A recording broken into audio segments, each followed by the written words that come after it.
BodyBags, where horror lies.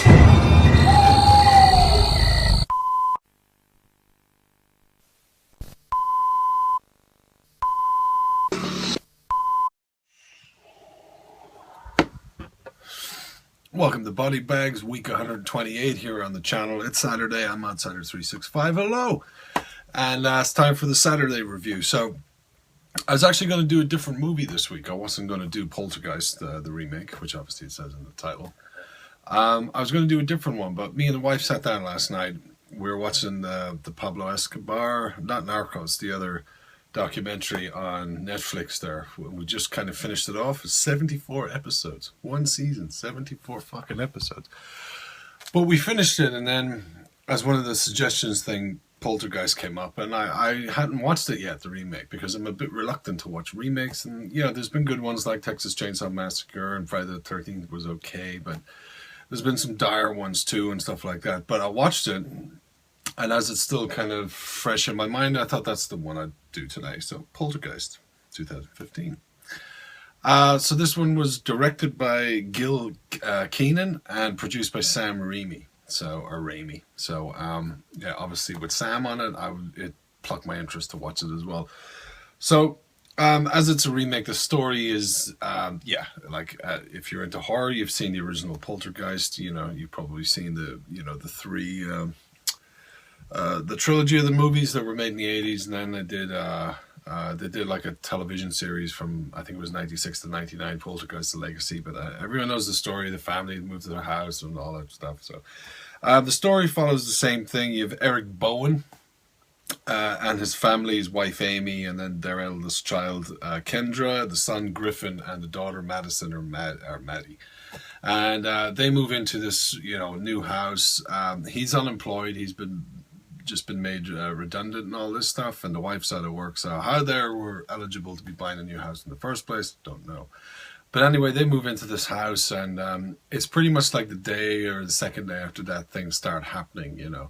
Objects are moving around, balls are rolling, little toy clowns are moving, and the kids are kind of spooked, the younger kids. But the older kid, Kendra, she doesn't get it quite at first, but then she there is a night where everything goes apeshit when the parents are out, and it all kind of starts pretty quick, is what I like. If you've seen the original movie, you know the story of this, but everything it's kind of starts kicking in within about 25-30 minutes there. The supernatural elements come, and all shit starts breaking loose, and the little girl gets absorbed into another portal or another dimension or whatever. And then the parents don't know what to do. They can't go to the police because, they kind of see it and what's going on. So they get these experts in to help them, and then they can't control the situation of what's going on and stuff like this. So they get this TV expert in.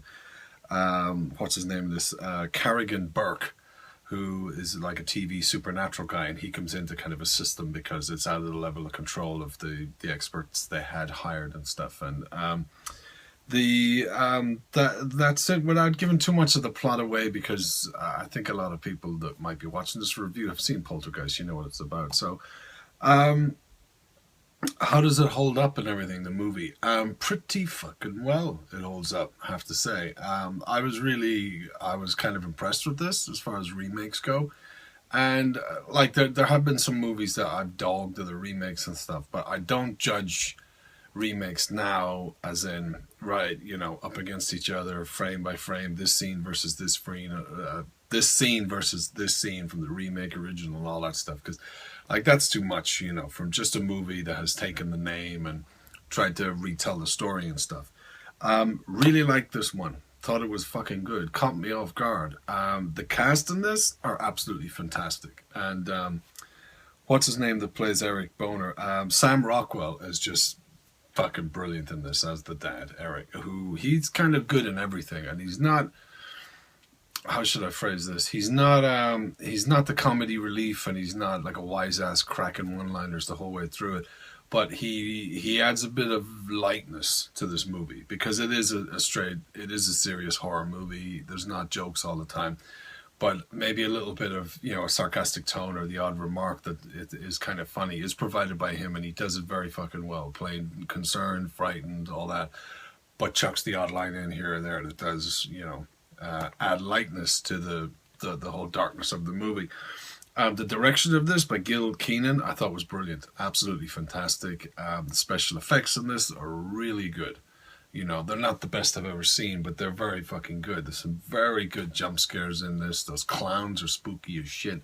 The scenes with the trees, that scene with the car later on was so well done. The whole portal thing is so well done. That scene with the drill I thought was brilliant when the experts were trying to, get a camera into the wall or whatever to view it. And what else? Jared Harris plays this. Jared Harris, who's in Mad Men. He's an English actor, but I think in this, he's meant to be Irish. It's hard. At first I thought he was like Swedish, or he was meant to be maybe East European, but as the movie kind of went on and he spoke more, I was like, I think he's supposed to be Irish in this. So he does a great performance, and I haven't seen him in anything since Mad Men. Because I like that show Mad Men, but I hadn't seen him in anything. So when he popped up, I was like, oh great, Jared Harris is in this. The family do a great job, even like the little girl who's, the girl that goes into the TV kind of thing, but she doesn't really, she goes into a portal, but she's communicating through them through the TV. She does a great job. The little kid actor in it, who plays Griffin, he's fantastic in it. Everybody's really good in this movie. I was really surprised by it. I did, people did dog this movie, and they were like, this is shit. And yeah, to an extent, I would agree that a lot of these people remaking movies and stuff, they need to leave the 80s and the 80s and come up with original ideas. But when Sam Raimi is attached to a horror remake, I'm interested. And I'd put off watching this for a while. I shouldn't have, because I thought it was really good. There is a kind of a false ending at one point, which is just fantastic, and then changes into the other aspects of it. So I could go on and go on about this movie. Is there anything else I wanted to say about it? My bottom line or scoring of this movie, I guess, would be a 2 thumbs up, definitely on this one. I can't talk tonight for some reason, but yeah, I'd recommend this if you've seen the original and you put off watching the remake because you've the whole thing in your head that remakes are crap and blah blah blah. But there's been some good ones, as I said. Marcus Nispel's Texas Chainsaw Massacre, the Friday the 13th, which was okay, and Rob Zombie's Halloween and stuff. There's been some really good remakes of old movies, and this stands up there as well. It's very well done. Effects are great. There are some good scares in it. They did stay true kind of to the original. They let it be known very early on in the movie, the whole story that comes from the first one too, that the whole housing development was built on a graveyard, and that they didn't bother actually moving the graves with the dead bodies. They just moved the headstones over, and that's why all the shit is going on in the house, because the spirits are not at ease. They're pissed off, they're fucking angry, and they've become poltergeists. So they do the usual thing where they do the playful thing of a ball, and this is misplaced. You left it here, but now it's over here. Then they get fucking angry, and But everything is done well for me. I really liked it. I could go on and on and on about it, but that's my kind of ramble of the movie, my kind of review for this week here on BodyBags. Thank you very much for checking it out. Poltergeist, the 2015 reboot, remake, reimagining.